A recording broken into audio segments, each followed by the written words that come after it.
রাতভর ব্যাপক উদ্বেগ ও উৎকণ্ঠার পর অবশেষে শর্ত সাপেক্ষে ২ সপ্তাহের যুদ্ধবিরতিতে সম্মত হয়েছে যুক্তরাষ্ট্র ও ইরান। যুদ্ধবিরতির আলোচনায় মধ্যস্থতা করেছেন পাকিস্তানের প্রধানমন্ত্রী শাহবাজ শরীফ। হরমুজ প্রণালী পুনরায় খুলে দেওয়ার শর্তসহ একটি শর্ত সাপেক্ষ যুদ্ধবিরতি চুক্তিতে সম্মত হওয়ার পর বিশ্বব্যাপী তেলের দাম তীব্রভাবে কমেছে এবং শেয়ার বাজারে তেজি ভাব দেখা দিয়েছে। রয়টার্সের তথ্য অনুযায়ী আজ মার্কিন অপরিশোধিত তেল প্রায় ১৬% কমে ব্যারেল প্রতি ৯৪.৫৯ ডলারে নেমে এসেছে। একইভাবে আন্তর্জাতিক বাজারের মানদণ্ড অপরিশোধিত তেলের দামও ১৫% কমে ব্যারেল প্রতি ৯২.৩৫ ডলারে দাঁড়িয়েছে।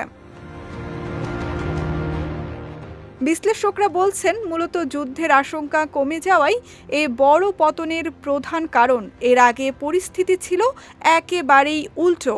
ইরানের তেল ক্ষেত্রে সম্ভাব্য মার্কিন হামলার শঙ্কা এবং পাল্টা হিসেবে তেহরানের পক্ষ থেকে কৌশলগত গুরুত্বপূর্ণ হরমুজ প্রণালী বন্ধ করে দেওয়ার হুমকি বিশ্ববাজারে ব্যাপক অস্থিরতা তৈরি করেছিল। বিশ্বের উল্লেখযোগ্য পরিমাণ তেল সরবরাহ এ প্রণালী দিয়ে পরিবাহিত হয়। ফলে এটি বন্ধ হয়ে গেলে সরবরাহে বড় ধাক্কার আশঙ্কায় তেলের দাম দ্রুত বাড়তে থাকে।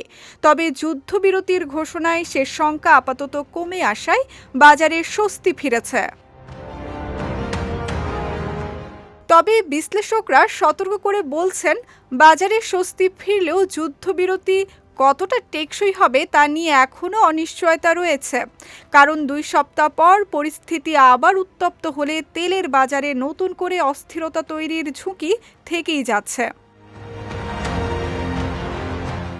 সঙ্গীতা শাহ, বিজয় টিভি, নিউজ ডেস্ক।